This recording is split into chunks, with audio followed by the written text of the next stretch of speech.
Hello everyone, this is EGWwrites, the author and creator and voice of Lady Eilean. This audiobook video is a companion piece to the novel Lady Eilean, which is available to read for free at wattpad.com. You can find this book and a handful of others on my profile. To view that, please visit wattpad.com/EGWwrites. Two quick housekeeping notes before we get started. Number one, this book will contain adult content, so listener discretion is advised. Please use headphones or listen privately. Number two, I live in New York City, and as much as possible, will try to edit around city sounds like sirens, car alarms, shouting, traffic, and etc. But sometimes there is no avoiding it. My apartment is a little too small for a recording booth. Thank you for your patience. Now, grab a cup of coffee or tea, snuggle up, and let's read. Lady Eilean, Chapter 40. On a stunning autumn afternoon of bright sunlight and brisk wind, I sat in the grass in a meadow outside the castle walls. Braiding flowers into my hair and feeling quite foolish, I giggled to myself in a blissful, contented way. A few yards away, a roaring bonfire danced and snapped as the wind tore through its flames. Pigs, chickens, and ducks turned on spits over the coals. Their juices crackled and steamed as they dripped into the ashes. The smell of roast meat and fat was as intoxicating as the barrels of wine and beer scattered across the tables. Here and there, crystal decanters of amber liquor were set out for those wishing for something a bit more serious.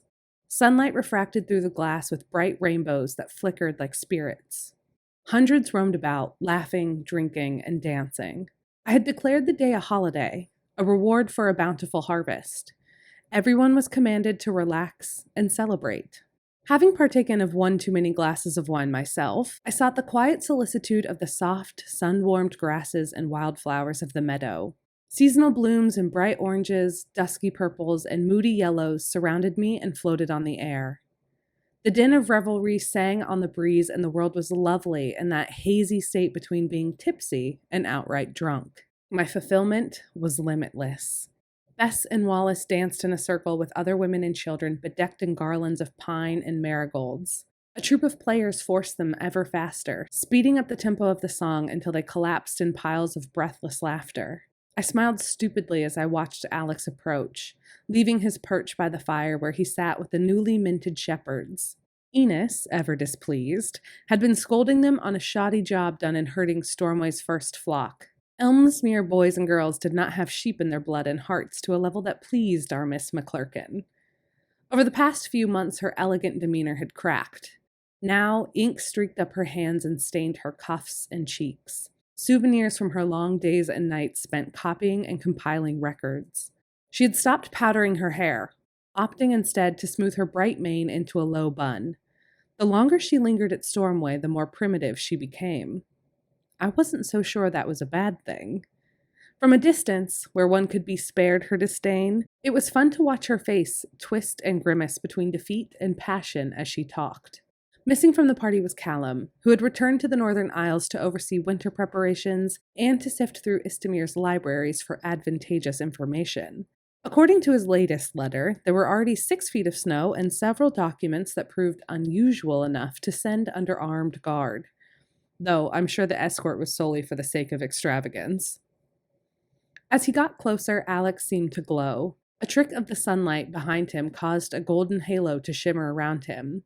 He arrived at my side and sat down on the grass with a groan. "You ran away from the party," he chided. "I thought it might be unseemly if the laird appeared drunk. Not only is that the very definition of how a laird should appear, Eilean, you are still in sight." "Oh," I marveled. His reasoning was sound. "Is being drunk worse than being a recluse?" His eyes sparkled as he teased me. So clear, so blue, so full of warmth despite the frosty serenity of their color.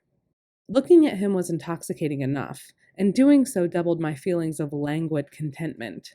I rolled my eyes at his scolding and placed the flower crown I had just finished atop his radiant head. "You jest, Lord Leslie, but what you do not know is I have started a new party out here in this field. The invitation list is quite exclusive." "And what might one have to endure to be included?" he asked, his voice low. His forehead pressed into mine and he smiled. His skin was warm from the fire and his cheeks were rosy from wine. When I was incapable of an answer, Alex turned and picked a crocus, offering it to me. Please accept this humble bribe. I suppose that will work, I said, accepting the bloom and tucking it into my bodice. Caught up in the festive spirit, I had changed my now expected pants for a brand new dress of cozy sage wool. Alex laughed and lay down in the grass, stretching out his limbs as he rested his head on crisscrossed arms. Observing him, I decided that position looked quite comfortable, so I copied it, relaxing beside him on the ground and gazing up into the heart-wrenchingly pretty blue sky. Fluffy clouds drifted across the expanse. I closed my eyes and enjoyed how the sun warmed my face. The breeze ruffled my hair. A glow of gratitude sprung up in my chest and expanded within my whole body, making my fingers and toes tingle. Emboldened by the emotion, I turned to my side and propped my head on my fist. I looked down at Alex, his long lashes fluttering against sun-kissed cheeks. Alex, I said, I've never thanked you. For saving us, that is. For saving me. You have not, that is correct, he drawled, the faintest of smiles toying on his lips. I trailed my fingers across his cheeks, drawn in by his nearness.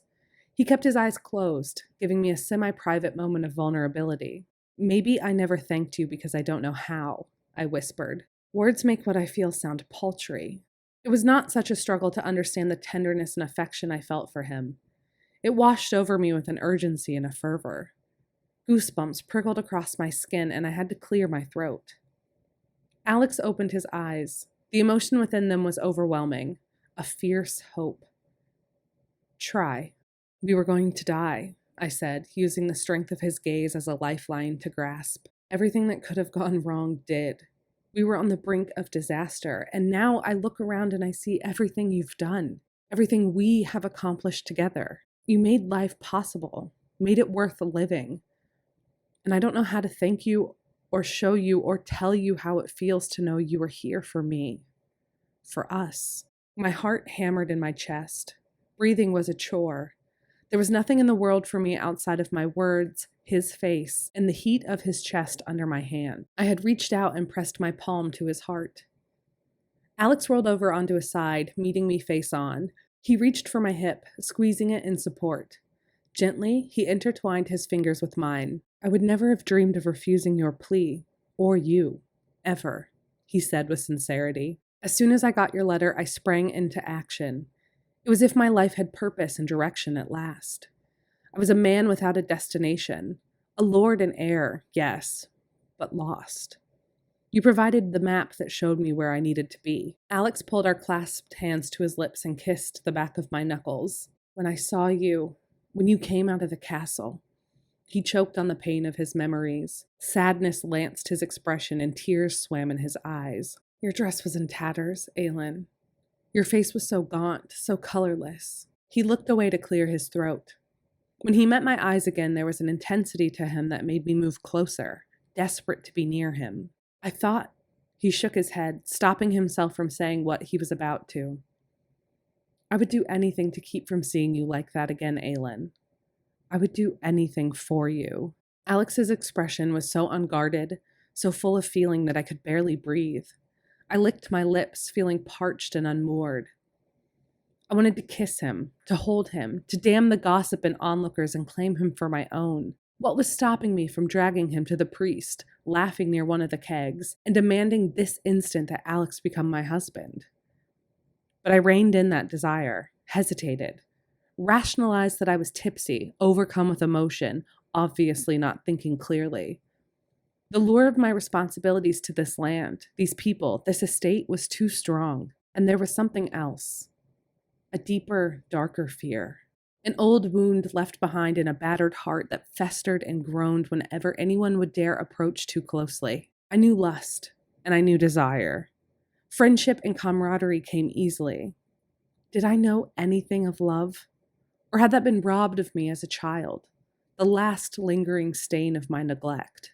Aware of the pause lingering between us, I panicked and diverted the conversation away from confessions. Joking it off, I said, "It's good you'll do anything for me, Alex, because we have to take inventory on the wheat stock tomorrow, and I don't want to be the only one stuck counting bushels." There was no missing the pinch of hurt on Alex's face before he rolled back onto the grass with a sigh. He still held my hand to his heart, but a coldness settled between us. I hated myself for the deflection. Eager to see it right, I nuzzled up beside him, resting my head on his shoulder.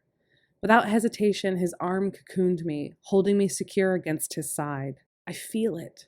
I just don't know how to say it, I confided, whispering this last secret between us into his neck. In response, he held me tighter. It was enough. He knew, and he accepted. We spent the rest of the afternoon in the meadow, finding shapes in the clouds and enjoying the rare experience of each other's company without the demands of work pressing us to make conversation short and efficient. As the sun set, we walked back to the bonfire, driven to its warmth by the twin discomforts of hunger and cold air. Bedecked in flower garlands and enrobed in a change my pitiful admittance had bought, we dared approach the crowd holding hands, a first step toward another kind of declaration. Drunk servers shoved heavy plates of food into our hands, and we sat around the fire trading stories and laughter with the people of Elmsmere. The food, the fire, Wallace's pleasant weight on my lap warmed me. Alex sat securely to one side of me, Bess on the other. The sense of accomplishment and rightness settled over me.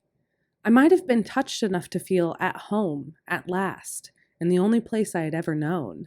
Even Enos looked to be enjoying herself, coaxed enough by drink and company to lower her guard. She sat forehead to forehead with a wiry, intense woman I recognized as the daughter of one of my mother's old ladies. They shared smiles and laughter, their eyes glowing bright in the firelight. Wallace looked at me, a half-sticky bun finished in her hand. Her cheeks were dusted with sugar paste and crumbs. "I love you, Eilean," she said with all the earnestness of innocence. The proclamation, unprompted, made me feel simultaneous warmth and fear. Far too similar to the scene in the meadow many hours ago. The same cold darkness filled my heart, familiar and destructive.